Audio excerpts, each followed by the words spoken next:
Good afternoon, good morning, good evening, what might have you. Welcome to, what is this, episode 6, season 6, Cosmos with Cosmos. Woo! I'm Brandon. I'm Liz. I'm Mike. Yay! We're here. We're alive. We made it. We're doing it. Some of us are alive. We're alive. Our life dedication has completely changed last month to not focusing on, yourself or space, but instead focusing on little tiny meth raccoons that dwell in your house. Oh, first time. Well, you're not necessarily a first-time pet owner, but... Oh, no, not at all. But I mean, yeah, you've had a big... We just added an extra one to our zoo. They may make an appearance. We'll see. Yeah, He's been pretty shy about coming in when we're doing this. Well, so we've only done this once, though, with Indy, right? Or twice. Yeah. But my guy is pacing behind me, so he'll make an appearance for sure. Hi, Mr. Frodo. Hi. Okay. All right. So let's see how the show goes with my meth goblin just right next to me and ready to bark. Yeah. All right. So with that, what are we drinking today? Oh shit! I forgot to think of a name. All right. I am drinking what is called Quintessence. Oh, nice. Which is, a thought on dark energy. Mm-hmm. But basically, it is caramel vodka with a little bit of caramel syrup, apple cider, ginger beer. So caramel apple mule. Nice. That's very festive. I am drinking the cosmological soup. Oh, nice. Which is bourbon, maple syrup, and lemon juice. Technically rye whiskey, though. Yeah, that's right. Rye whiskey. What your dad bought? It's good. Also, I would just like to make a note. Mike had made these pumpkin syrups for drinks for Thanksgiving, and they're good, but I've also discovered they work really well on vanilla bean ice cream. Nice. Just would like to plug that for no reason, for nobody, but... What are you drinking, Brayden? I have a lesson in insignificance, Ooh. which is really what this podcast episode is about. We haven't talked about it yet. It's about dark energy, but it's also about dark matter and other things that make us feel small, basically. Just if you think about the universe, that's your lesson in insignificance. Mm-hmm. But I like that. And I'm going to keep looking to the side because what I'm going to call him, his fluffiness, may pee on my carpet. I don't know. So I'm ready to go, just in case. All Just right. dog life. All right. Show continues. The show continues. All right. Follow us on things. Yeah, what things do we have, Liz? Oh, God. Well, we have the one nobody wants to use anymore, Twitter, at Drinking Cosmos there. But you can follow us also at Cosmos of Cosmos on Blue Sky, also Instagram and Spotify and Apple Podcasts and YouTube and the things that are out there in this culture we have. And on those things, feel free to, give us a rating. If you rate us, more people can listen, and we can spew slightly intelligent nonsense into more people's brains. Yes, exactly. I just enjoyed watching Mr. Frodo walk back and forth. Oh gosh, It's going to be like that all day. It's fine. We like dogs. Everybody likes dogs. Everyone likes dogs. You know what else everybody likes? Katie and Ron. Yeah, Katie, And Ron, and Jack. So here's a friend of the show that makes some really cool stuff. For example, Katie is Wildixia on Etsy. Strong, just checking that out. Mm-hmm. We have Ron, Mr. Ron Proctor Show.com, who makes the intro music for our Hangover. And of course, if you happen to be in the Rolling Bluffs, Iowa area, check out RollingBluffPlanetarium.com. Run by Jack. Yeah. Likewise, we don't have just the full episodes. We also have little bite-sized episodes, little shot episodes, oddly enough, called The Shots. Yeah, take a shot of astronomy science every other Wednesday.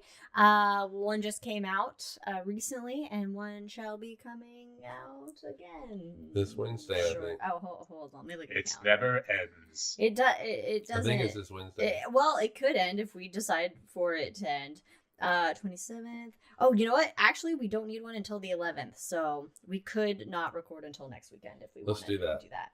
Let's do that. Okay. All right. Okay. Just I because. got my times like all weird. And I assume also for those listening that we will probably we might have to take a hiatus for the 29th one, but we'll see. Mr. Frodo. I'm Mr. Frodo. All right. You want to help us out here? Okay, so we got some rules today, which will likely come into effect. Yeah. Our first rule: anytime a puppy barks, take a drink. Okay. I suspect that will happen. Maybe not, because he's getting better about that. Any Star Wars reference, take a drink. Any Lord of the Rings reference, take a drink. And do we have the special rule being enforced? No, sorry. No, I don't think we need a special rule. No special rule for No, today. just drink it and be Because- merry, everybody. Because we got enough dog barks that may happen. And anytime Brandon says no, sir, Take a drink. Okay, well, That that's would be. That's special rule. all right. I like that you say no, sir, like how we say no, sir, no, ma'am. That's exactly where it came Yeah. from. Gotta be polite to the animals. So I forget exactly why we decided to do this episode You basically wanted again. To I know, do but this, you I had think a I was whole just idea. watching something and I got very excited about dark energy because it's cool as shit. Yeah. And then in the last episode, we're like, what's the next episode going to be? Like, well, I don't know if I can really do that. Mike's like, commit. So we committed dark energy. And things happened, and now we're here. We're ready And here to we go. are. We got a show. In We're- my defense, though, it was 3 a.m. where I was. And I wasn't really quite thinking straight. Well, you know what? We're getting energetically dark today, so that's what's Ooh, happening. nice. That's like, yeah. Energetically dark. You're going to have So- to save some of that for dog barks. I know. It's good though.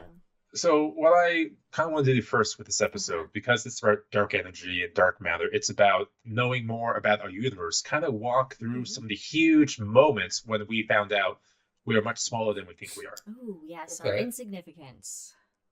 Yeah, so for example, we could start with Plato's student Aristotle. Good old Aristotle got a lot of Yeah. things wrong, but hey, you got to give him credit for trying. You do, because there was actually another student of Plato's whose name I can't remember, and as a thought experiment, he looked at the mechanics of the heavens, of the skies, and put them on spheres, just to quickly explain it. He goes, "This isn't real. This isn't really how it works, but as a mechanism, if you put the planets on the sphere, put the stars on the sphere, this layer on the sphere, the sun, Mhm. and everything moves, well, it kind of makes sense." But then Aristotle came and said, no, we don't believe in metaphorics. This is real. These spheres are real objects in our sky. So he put 58 spheres in the sky to move all these objects. Wow. I mean, they And- don't believe in metaphorics. I mean, philosophy started with the ancient Greeks. I mean, come on. So from there, we kind of have a world set that Aristotle view, which is going to last a while. Yeah. The next wasn't really a big one, but Ptolemy comes in a couple hundred years later, and he tidied the 58 spheres into just 46 spheres. Made everything look just a little bit nicer. Just cleaned it up a little bit. Just got Yeah. trimmed the excess fat and just, also 46 gave us is a nice lot of, number. and also Yeah. cataloged a lot of stars and constellations for us, Mhm. or mainly constellations, I would say. No, sir. Oh, take a cheers! drink. Take a drink. Take Sorry. a drink. He likes to go number 2 on carpets when I'm not watching him. I forgot to close that door. All right, so we got those 46 spheres, right? And it's pretty much going to stay there for about 1,500 years. Wow. I mean, Yeah, they go, yeah, these spheres make sense. Just call it a day. It kind of explained things enough. Aristotle basically ruled physics until well, yeah, but also Galileo you came needed to around. have the technological development, i.e., the telescope, to really kind of start to see things in a different way. Well, yes and also no, because at the same time, you can just use different reason as opposed to literal spheres controlling the sky and think, well, how else might this work? For example, and have these other thoughts. yeah, but you kind of had the whole Dark Ages happen and lost a lot of knowledge and things in the church, and then it was pretty ballsy to think about, And you yeah, know.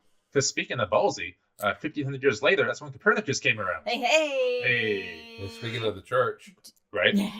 Yeah. So they weren't terribly happy with it, but at the same time, when Copernicus came in and made it a heliocentric solar system as opposed to Earth-centric, everything goes around the Earth, the church, doing some research, wasn't actually too mad about it, because the church was running off of the Julian calendar at the time. And the Julian calendar was created by Julius Caesar, based off the advice of Alexandrian astronomer Sosigenes. Sure, Sosigenes. And Julius Caesar made this calendar because the solar calendar they were originally on had drifted ahead by real time by 3 months. Oh, yeah. So all the sorts of things aren't making sense. Yeah. Shenanigans. Yeah. And even the solar calendar, I wanted to wrap it the whole year, started in 237 BC in the infamous decree of Canopus by Ptolemy II of Eucrates, if you're curious. Oh, it's just made a solar Sure. calendar. It's just like, hey, Yeah. I decree I decree. a sun calendar. I decree calendar. So we had the sun calendar, then we had the Julian calendar, but time drifts quite a bit when you don't have the exact Time be wild. details you need. So the problem to the church was Easter. Fucking Because Easter. you gotta know God. when the dead man rises, right? Yeah, you gotta know when it's the second full moon, last full whatever moon month of it the is, month, yeah. and the before spring, and the whatever fucking magic. So when Copernicus came in with his heliocentric model, it actually made some different calculations and allowed the church to fix the calendar in 1582. So they may have been a little mad at first, and they go, "Oh wait, this makes sense. Let's run with it." Okay, Sweet. it solved a problem for them. Yeah. You know, somebody did a little. What did Copernicus? He didn't use a lot of math, though, right? Did he math a No, lot? I don't Because think he Kepler did. came along later and mapped it all out Yeah, before, I don't and then think Galileo used If he the did eyeballs math, on it was it. very. I wonder what Copernicus's motivation was. He's just bored. Or he's just like, you know what? I'm going to think out. You know what? What a good out of the box thinker to be like, you know what? We're not at the center. Yeah, well, I mean, yeah, it makes sense. But then he didn't put it forth until he was on his deathbed. They always do that, don't they? It's always a. He's a little scared of the church now. Well, Right. yeah, I okay. mean, and rightly so. Yeah. And this is exactly what you were talking about, Liz. In over 1,500 years, no one had the other thought. Very likely somebody else had the other thoughts, but A, can back it up with observations, and then B, too scared of shit to shake up the worldview. Yeah, So sometimes yeah. it takes 1,500 years to get that next step. Especially out. when you got Yeah, things yeah. like the Inquisition. You had and- two things. You had Aristotle. Yeah. So to come up with a different worldview, you have to go against the church. You have to go against 1,500 years of history. You have to go against the church, and you have to go against Aristotle, and these are two big things Mm-hmm. in scientific Yeah. whatever in the world, and yeah. So I mean, it's tough. I mean, this is a time when people are basically pooping into holes and then throwing buckets of poop out the window because that's what the sewage is like. Yeah, So but also keep in mind this is here in Europe. Shit's going on over in India and China, and yeah. Right. So I mean, in the Arabic world, they're way more advanced intellectually, I would say, scientifically, so to speak. Jack in chat says his middle schoolers are certain they are the center of the universe, as are all middle schoolers. We were all the center of the universe once, and maybe some of us still are. No, I'm just kidding. All right, so we have Copernicus, and then we have Galileo come in and really confirm what Copernicus is saying. Yeah. And of course we got because he saw shit with his eyes. He made the observational proof. the observation. That You gotta doesn't have make the sense. mathematical proof and your observational Mathematical. proof. Algebraic. Yeah, so we had more observational proof, math coming in. We have Newton coming in, explaining this is gravity. This is Making why up new things are math. attracted to each other. Exactly. And then we had a whole lot really of filling in details, even like Kepler, for example, and Charles Messier. Like we kind of know how things more or less ish work. Let's actually get the details now, Right, make sure we know. fine-tuning. Do a little Fine-tuning, exactly. So one of the next big steps takes place a couple hundred years after that in the Great Debate. This was, is the Milky Way all that is, or are there other island universes? Have we done the full episode on that yet? Yeah. We have? Well, I don't know. We've done a full episode on a lot of things, but we've talked about this a lot, I believe. we could look at the Hubble. list later. We probably have like Yeah. a Hubble. Yeah, and then during this debate, it turns out that by resolving individual stars in other nebulae and Andromeda Galaxy, the Milky Way is a single island in an ocean of island universes. So suddenly, we're not just in a solar system, we're not just in the Milky Way, we're just a bead of sand in this ocean. Yeah, we're just one in 100 million trillion other Yeah. things. One in a lot. One in a But- lot. But we can at least take solace that when we look up in the sky, everything is eternal and stays the same forever, right? Always, That's yes. that's creation. It stays eternal and perfect. Yes. Turns out, a couple years after that, Oh. Edwin Hubble found redshift in these galaxies, that they are actually racing away from our perspective. I mean, that's because they all know that humans are here, and they're like, we gotta get the fuck away out from of these there. crazy motherfuckers. But then when we discovered that, we thought, wait, do we live like in a steady state? Does all matter already exist? Are we in an oscillating universe where things get further away and then comes back together because the gravity brings it back in? We had no idea. So let's leave it there for a second. Okay.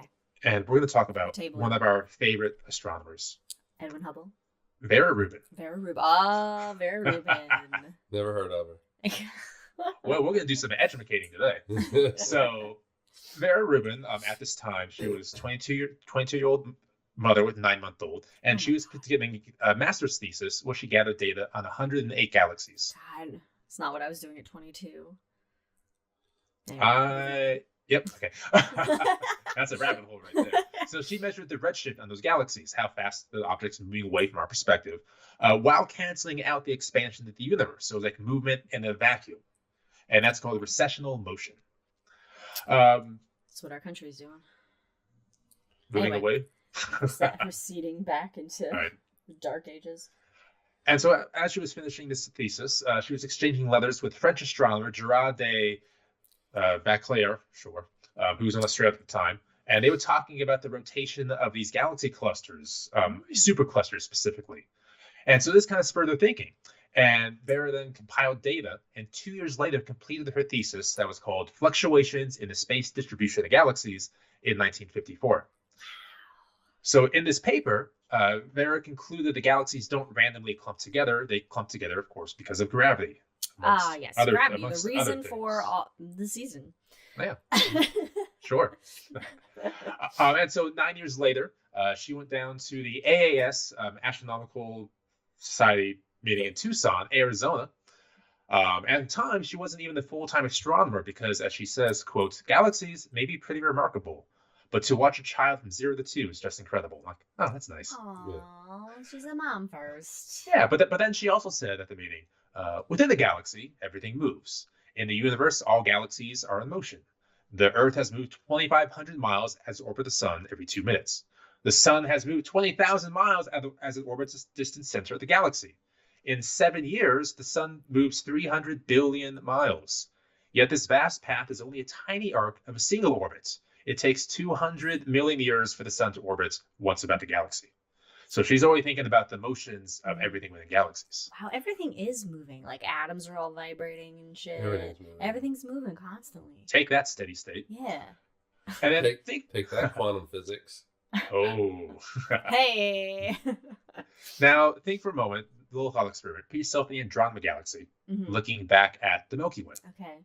So just like us looking at them, they would see a motionless, massive cluster of stars. But if they looked in the red or blue electromagnetic spectrum, suddenly they'd see the rapid approach of our galaxy coming towards them. And looking at the Andromeda Milky Way, Vera had expected that the objects farther from the center would be moving slower. You know, kind of like our own solar system, right? A distant planet orbits slower than an inner planet. Yep. It's years longer. Orbit of Neptune, crazy long. Yeah. Yeah. And then because Vera has actual observations and not just subjection, she discovered that the outermost stars around the Andromeda Galaxy had the same orbit rate as the inner stars. It's like Neptune having the same length of the year as Mercury. That would be weird. Something wacky's going on. Something wacky. And I think I know what it is. It confuses me. Aliens. That's what it is, aliens. Aliens. And so during this time, Morton Roberts from the National Radio Astronomy Observatory in Virginia met with Vera and a few other astronomers in the basement. Like it was some kind of secret meeting, and they met in the basement. Well, astronomers do it in the dark. In the dark. And yeah, damp, right. I guess, in the cold. So Morton Roberts was studying the center of galaxies in radio wavelengths and the rotation curve of the Andromeda Galaxy. So it was in this deep, dark basement that Morton put a visual copy of the Andromeda on the table and then transposed it on top with a copy of the galaxy in radio wavelengths. And they found that the velocity of these billions of stars didn't match up with each other. So as Morton said, what is the mass out there? What's the matter? There's got to be matter out there. What's the matter? What's the matter? What's the matter with you? So it was the Andromeda Galaxy as we, see it visually, but in the other frequencies, it wasn't because it was moving faster than we had expected. So now we're going to move a little bit. We're going to move to Mr. George Peebles, which is a fun name. That's a fun name. Peebles. I also, just to go back, the name Morton. Morton. That's Morton. it's a very... Salt. It's not a name you hear, Morton. Uh-huh. Okay, back to Peebles. Peebles. Mr. Peebles. He was a Canadian citizen working at Los Alamos in the 1960s. Oh, that's... with the nuclear research fun.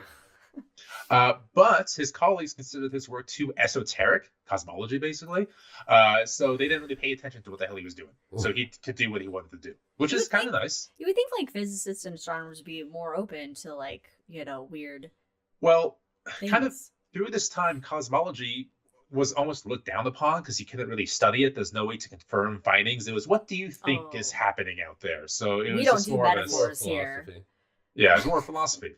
And I don't think it was Peebles. It was another, I think, another one, we'll get to in a moment, who had to choose between physics and philosophy and decided that he wanted to focus on physics because in science, you still ask the big philosophical questions. You just go out and find the answers to them. Ah, okay. I like that. That's kind of a good way of putting it. Physics, the philosophy of astronomy. Mm-hmm. Kind of. So, Mr. Peebles, in Los Alamos, 1960s, he was running n-body simulations, which is just basically taking X amount of objects in space, putting them together, and just seeing how they interact. See what happens. Yeah, see what happens. It's like the real world. Uh-huh. We need the MTV for science. We just put things together and see how they react. It's called chemistry. So Peebles took these millions of calculated bodies and had them act like they were a galaxy cluster. The smaller galaxies went towards the bigger galaxies, and they clumped. Of course, gravity. Right, so with this, he went to Robert Dicke. Does that name sound familiar, Liz? Good old Dick. Nope. Good old Dick.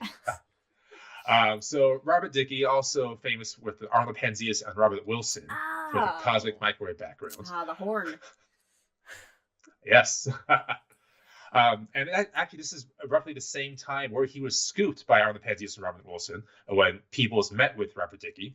And they put together a paper called Gravitation and Space Science.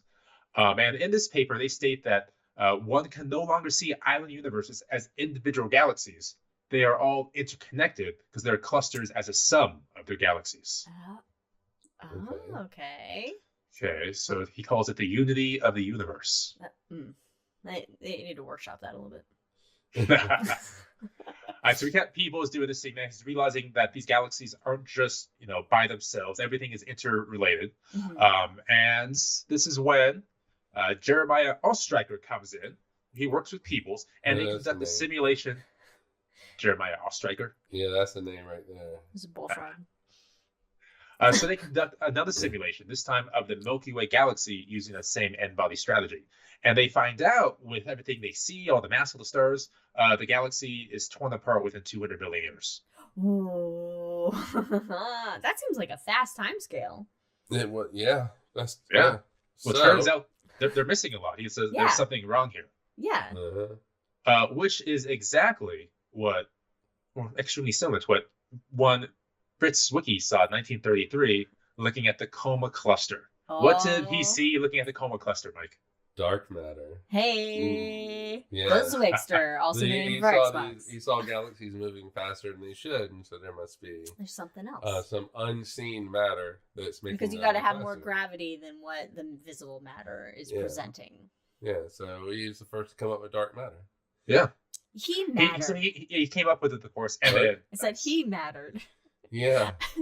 And then Bear, Rubin, Peebles, Ostreicher, the simulations came together and concluded there are reasons increasing in number and quantity to believe that the masses of ordinary galaxies may have been underestimated by a factor of 10 or more. That's a lot. That's a big discrepancy. Uh-huh. We call that the Rubin-Ford effect. And so Fritz Zwicky coined the term dark matter, and Rubin came in and really put the scientific observations and calculations behind it, say this is real, dark matter exists. Mm-hmm. Look at all this evidence. The woman supporting the boys, yep. Mm-hmm. And then never got a Nobel Prize. No. Gypped, robbed. But there's a really cool telescope coming up. There is the Vera Rubin telescope observatory. It's active, right? In yeah, I think it is. Where is it? Is it in Chile? Where is it? Where is it? I don't Where is recall. it? Somebody, Jack, it's less where it is. I can't remember where it is. That's gonna be really exciting when that gets. Yeah. When does that come online? Do we know? It's already online, I think. Oh, it's already online? Mm-hmm. Okay, I thought it was still under construction. So it turns out we were missing a huge chunk of the universe. We don't know what it is. We call it dark matter. Yeah, so that was another big step forward. It's like Aristotle with the spheres, Copernicus. And so now with that dark matter in our pockets, let's fast forward to the 1980s. So once again, science is trying to answer those philosophical questions. For example, now that we have the matter of the universe known, will the universe have enough matter to slow down expansion and eventually reverse itself? Does the universe not contain enough matter and expansion will just continue on forever until, just goes away?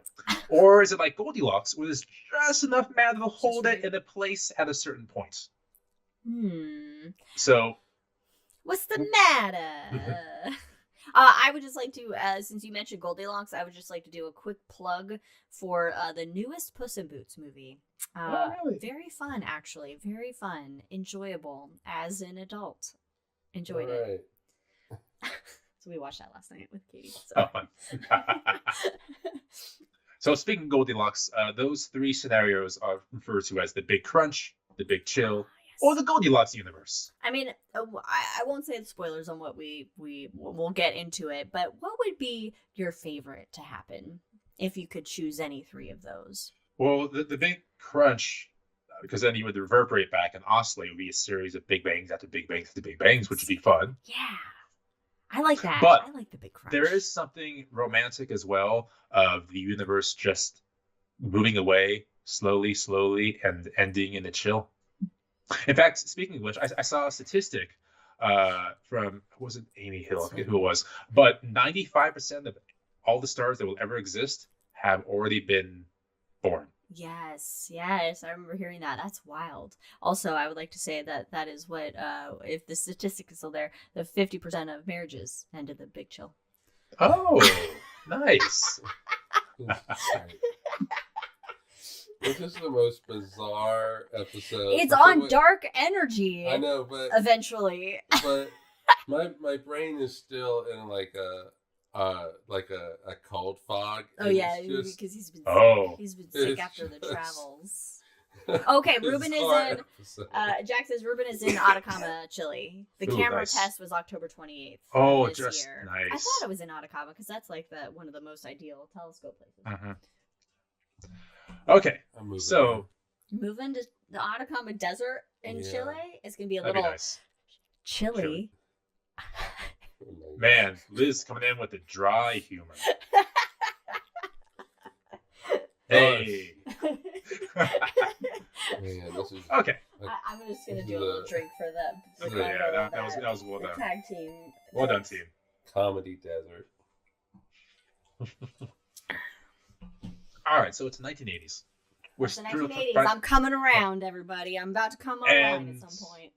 We're trying to learn, how will the universe end ultimately, right? We know the Big Bang. We know that the universe is moving away from itself, but how will it end? So it became one of the basic conundrums in just science or cosmology in general. So matter also attracts... not a thing we necessarily need to worry about, but why not? If you want to know things, yeah, sure. Esoteric knowledge is nice. But also, what is dark energy? What is dark matter? I want to know. So matter attracts matter thanks to gravity, right? Yes. And the universe has a lot of gravity. Nicely done. And so then why are these galaxies rushing away from each other and not collapsing? Exactly. And so there are some people in history that thought about this. For example, Isaac Newton thought about this problem. But he found a solution. He figured it out before anyone else did. Did he? What did Newt figure out? He said, in quotes, "And so that the systems of the fixed stars will not fall upon one another as a result of gravity, he, being God, has placed them at immense distances from one another." I mean, true, but not true, but true that there are immense distances. Not true is the God part, but... Another fellow, Albert Einstein, saw this as a problem too, and he famously added the lambda to his general relativity. His greatest blunder. Check out our shot.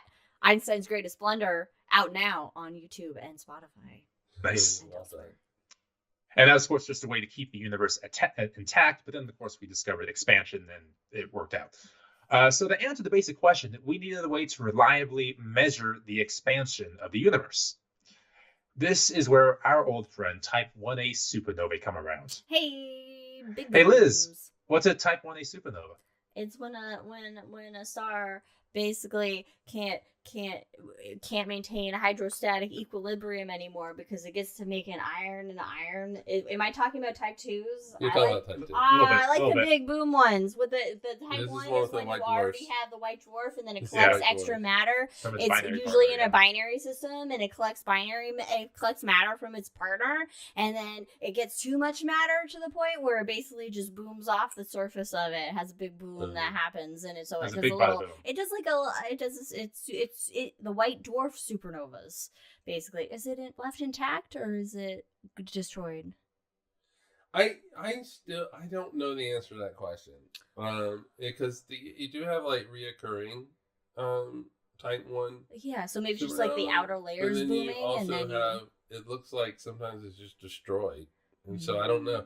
And what does that mean for the partner?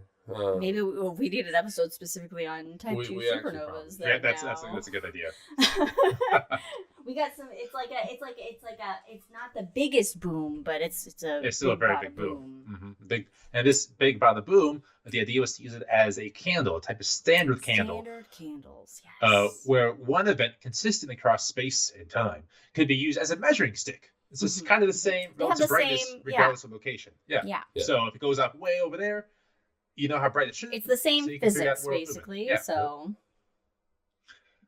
So in the 80s, the Supernova Cosmology Project, which sounds like a really cool band name, based in Chile, began in 1985 to disprove that Type 1a could be used as standard candles, because they had to make sure, right? We think this could be a standard But you candle, but can't- we need to make sure. okay, all right. Okay, usually science doesn't go to disprove stuff. It works Well, there on were some a people trying to hypothesis. prove it. They wanted some other people to try to disprove it at the same time. Okay. Sure. And it so happens that astrophotography was advanced enough with these newfangled CCD technology in Thanks, the cameras. telescopes. Hey. So with these new telescopes and this team, they found more and more of these Type 1a supernovae. And in 1987, actually, we had a very close supernova, 1987A in the Large Magellanic Galaxy. But that was a Type 2 supernova. So on this team in 1992, Mark Phillips was in Chile, and he gathered the light curves of 9 Type 1a supernovae and discovered a correlation in the brightness of the explosion and how quickly it dims.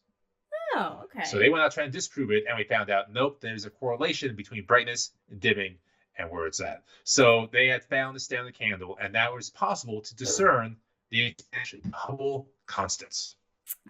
Plus, there's another nice little tool in their pocket, the Hubble Space Telescope. Hey, good old hubs. There's Hubby Hubs. Yay! And of course, having a high resolution telescopes makes supernovae really stand out in the galaxy, so you can really pinpoint them. So just 2 years after that, they discovered the standard candles, another team started out in Berkeley, the High Z Supernova Search Team in 1994. High Z. So these teams began hunting down supernovae and measuring the standard candle redshift for distance and how fast the way it is moving, because they wanted to figure out, how much was the universe decelerating in its expansion. Ah, okay. Which, yeah, makes sense, because, it just makes It's logical expanding, sense. so it should be naturally you accelerate and then slow down. Yeah. And so on September 24th, 1997, Gerson Goldhaber with the Cosmology Project team. Man, what a name. Gerson Goldhaber. Goldhaber. It may be Goldhaber. Gerson. I just went with it. But also Gerson. It's the GG. GG. Oh, there's the OGGG. Oh, GGG. So the OGGG was Well, a chart that distributes numbers in neat little categories. So Goldhaber found that over half of the supernova samples, 39 in total, were wrong. It showed that there simply wasn't enough matter to explain how much they were redshift. Oh. But he found out to explain these samples, to explain these numbers, the deceleration of the universe had to be negative. Okay. Wait. So, Okay. Okay. so it's not decelerating. It's not it's decelerating. accelerating. Oh, okay. And- That's what that means. And at the same time, Adam Reese of the High Z team found the only explanation for their own independent findings was that the universe had a mass density of negative 36%, which means things. So both the High Z team and the Cosmology Project, we'll get there, working off the belief that the universe is made entirely of matter that we know of. Sure, there's some dark matter, but it still operates like matter. But these findings show that upwards of 80% of the universe was something else. Ooh, aliens. Aliens, Now, of course. wait, I have a quick question that nobody can answer. Maybe Mike can. I don't know. Okay, so you have the Big Bang, and you have this rapid expansion from nothing. No bang involved, misnomer, but you have this rapid expansion of the universe. Now, according to, the laws of what gravity or whatever it is, an object in motion stay in motion, inertia. So there's nothing hindering the universe from expanding. So then why would we think it would decelerate? Because just from an energy loss perspective, I guess. Entropy. Right? Like, over time, you just, right? I thought that's just when you clean a room and then it still gets dirty again. You just gotta keep cleaning it until you die. And then you don't have to clean anything anymore. Well, mass and space-time are related to each other. And so they both have an effect on each other.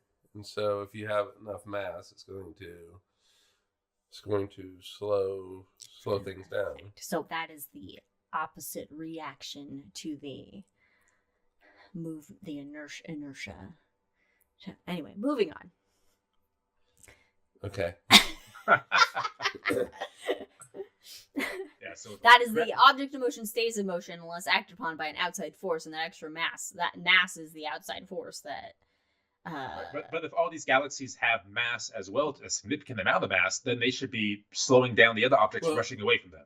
But also, all right, so Big Bang happens, matter goes out, the universe is expanding, and as the universe expands, it takes these galaxies with it. And so the question is there enough mass in the universe? This is before dark energy. Enough mass in the universe to stop the galaxies moving with the expansion of the universe, and then kind of collapse. Right. Okay. The mass of the galaxies, and that is the big crunch. That is what they're thinking. Okay. And then you also have the situation where everything is kind of in balance, where Big Bang happens, galaxies go out, the expansion of the universe takes them with it, and eventually, if you had infinite amount of time, basically the galaxies would, the mass is pulling them in, but the expansion is taking them out, but it's equally balanced. So the galaxies just at an infinite time scale would not move. So they would stop, and then of course you have the big rip where they just keep going faster and faster and faster. Big chill, really, is what it is. Isn't time already infinite? What? No. Okay, continue on. We have a whole episode of that. Go see our episode. Go check our episode of time. All right, so with that told teams that A, the universe will not collapse in on itself, and B, that the universe isn't decelerating at all; it's in fact accelerating. Accelerating. And then C, what the fuck is going on? I like C is the answer to everything. It's just like what the fuck's going happening? So the teams, they coined the term dark energy. Of course. To explain this, as a tie into dark matter, the two aethers that dominate the cosmos. But again, we have no idea what the fuck's going on. Of course, today we know what dark energy is. And Mike, if you want to explain that to the people, that'd be great. Wait a minute. You said we do know what it is? Yeah, and if you can explain to the people. In a joking sense. Because we don't know. We have absolutely no We don't know what the majority of our universe is made up of, basically. We have ideas. We don't know what dark matter is. We don't know what dark energy is yet. Yeah, we have thoughts. Yet. How can we figure it out? Well, you had to look at the massive scale of all the galaxies, which is why it's so difficult getting observations of dark energy, because it's difficult to get those kinds of massive observations on the cosmologically wide scale. But hopefully that Baron Rubin got a bigger telescope. Hopefully that Baron Rubin helps. But with interferometry, I mean, we can make a but I guess it's not in the wavelength that we need for because most interferometry is done with radio telescopes, because those you can interferometry to get is dark radio. Energy. Yeah. Well, I think at this point we know it's there. We know it's that. Yeah. We know it's out there. So I think at this point it is trying to understand what it is, and there's a couple of ideas as to what it might be. One of them would be, and the one that's generally accepted is not acknowledged or believed placeholder in or whatever is the vacuum energy. So if you have Frodo would hate that. It's from like a Dyson. Or... I know. So if you have a cubic meter of space, and for Americans out there, it's about 3 feet 4 inches. I just picture like a yardstick, like is that a meter stick? A yardstick? Is that a? It's a little more than a yardstick. It's 3 inches more than a yardstick. So you have this cubic meter of space, and you take out all the matter. You take out all the atoms. Okay. You take out any electrons that might be zipping through, cosmic rays, that type of thing. Now take out all the photons, so all the energy, all the light going through it. Just remove it all. And so this cubic meter of space has quote unquote nothing in it, but it's What's not in true. The box? Because of quantum fields oscillating and stuff, you actually have these virtual particles that pop in and out of existence. And so what they do is they pop into existence, and then they survive for basically an extremely short amount of time, like a Planck length of time, and they come back together, annihilate, and return that energy back to the universe. Okay, so all this fluctuations in energy, this vacuum energy, is what they think is responsible for the dark energy expansion of the universe. All right, case closed. Move on to the next thing. Yeah. However, when you do the calculations for like in quantum mechanics of the vacuum energy for that 1 cubic meter, the amount of energy, the dark energy, if you could take the dark energy from that cubic meter that we know about, and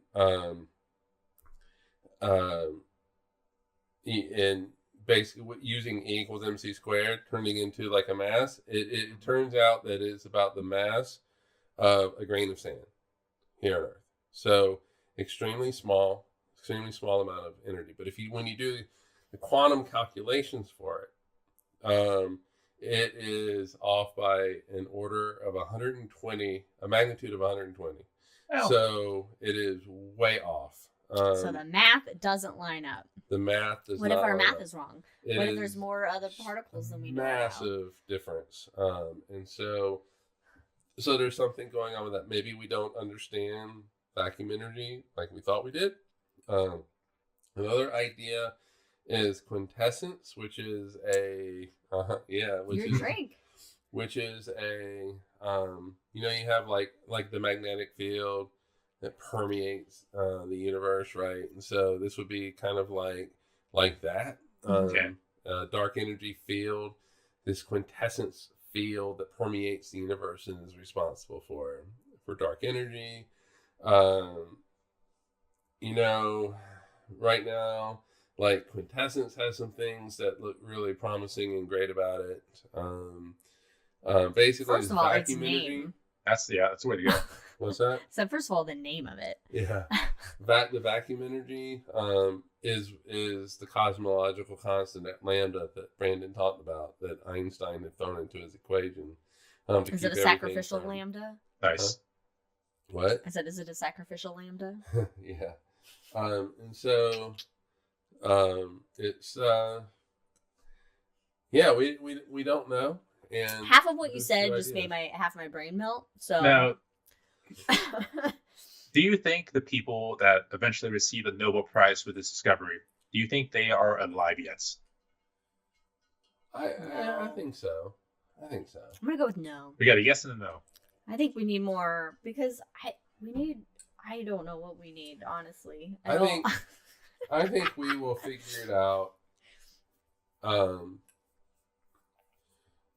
within our lifetime. Really? Yeah. Gotta hurry up, guys. What does that mean? We're dying soon. It's look, it's only like a month away from January, so yeah, I that might be optimistic, but I do think that that we'll figure it out. Do I think we're gonna get a theory of everything in my lifetime? No, I don't think that. But I do think that we might figure out dark matter, dark energy. We have all these telescopes and stuff that are coming online. Vera Rubin, the Nancy Grace Roman telescope. You got James Webb. Hubble's still kicking. And so you know, you have all these things that are feeding in. Would it help at all if we could get the world to cooperate together, humanity cooperate together, and build a collider around the circumference of the Earth? I've seen that movie. Be really cool. I've seen Contact. That would be really cool.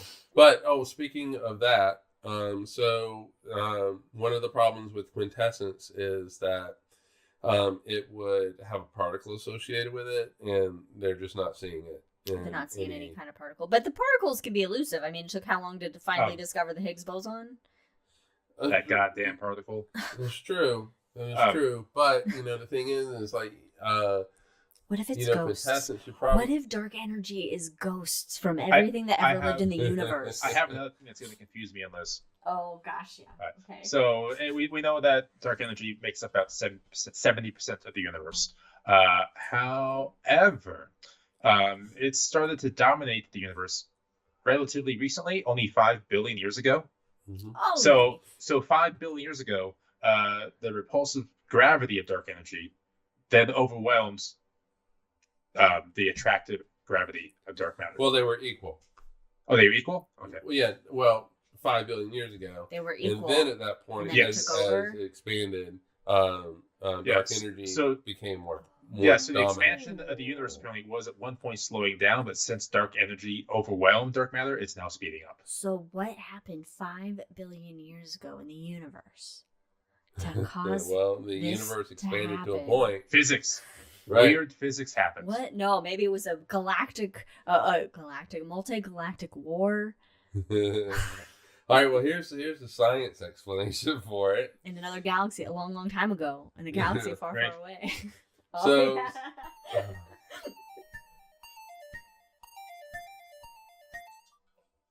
So dark energy doesn't, in that 1 cubic meter, there's not a lot of dark energy, right? Uh-huh.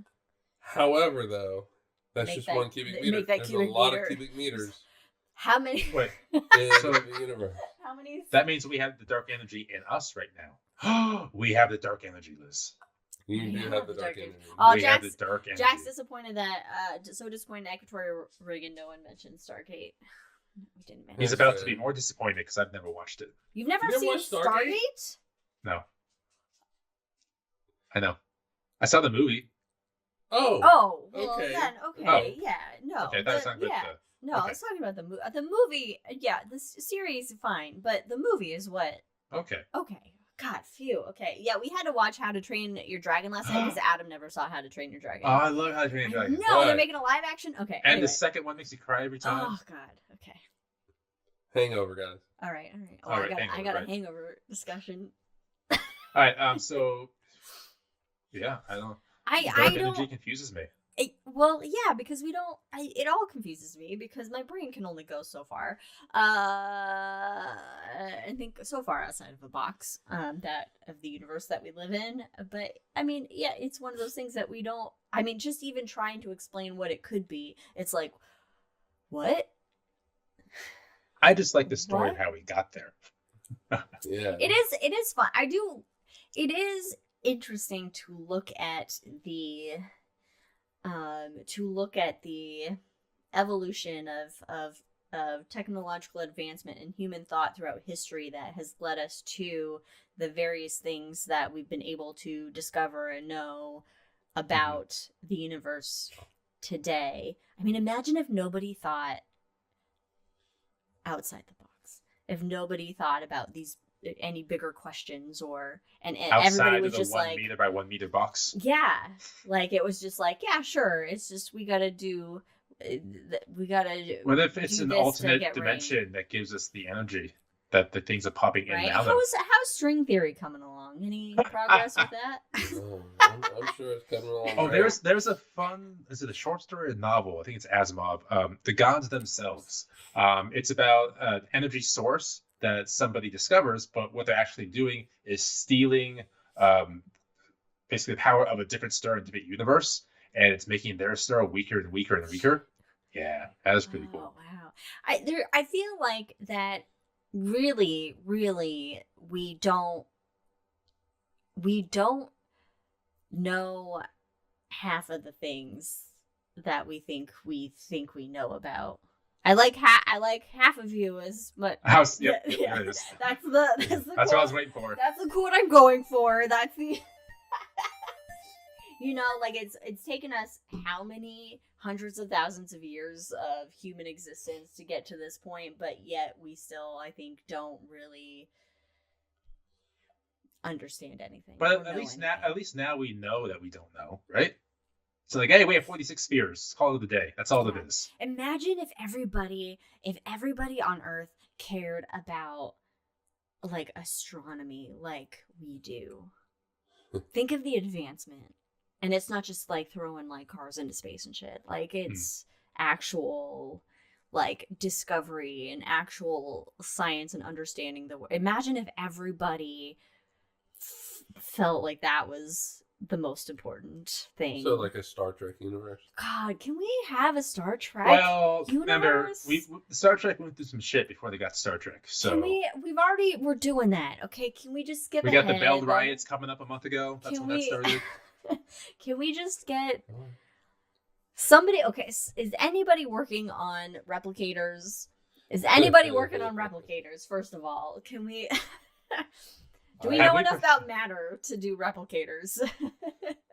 So we are gathering steam to the hangover portion of this episode now, talking about replicators. So the answer is dark energy. We don't know what it is, but it's happening, and the universe expanding because of it. But we're still trying to figure it out. But we got some new telescopes about to come online that will help us in that discovery. But stay tuned for more on the universe. This has been Cosmos with Cosmos. Follow us on all the things. Hang out for the hangover if you're here. Bye. Cheers. Bye. Thanks for joining us.